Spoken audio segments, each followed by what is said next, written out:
Une phase durant laquelle Washington possédait la capacité de projeter sa puissance dans presque toutes les régions du monde et d'influencer directement les principales institutions internationales. Cependant, au cours des 2 dernières décennies, cette structure a commencé à changer. De nouveaux centres de pouvoir ont émergé, en particulier en Eurasie. La Chine s'est transformée en l'une des plus grandes puissances industrielles de l'histoire.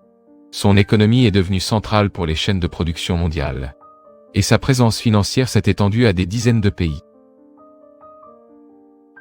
Dans le même temps, la Russie a cherché à reconstruire sa capacité stratégique après l'effondrement de l'Union soviétique, en renforçant ses forces militaires, en réorganisant sa politique étrangère, et en recherchant de nouveaux partenaires géopolitiques.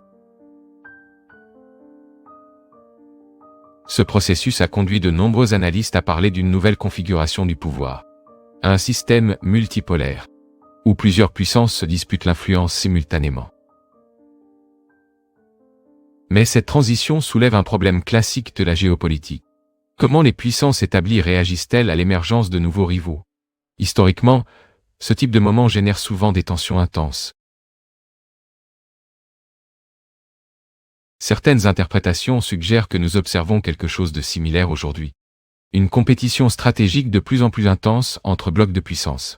D'un côté, l'axe atlantique traditionnel, les États-Unis et leurs alliés européens.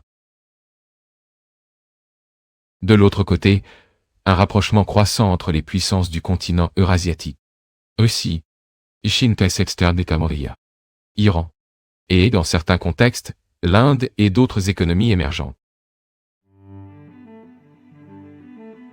Ce rapprochement ne signifie pas nécessairement une alliance parfaite.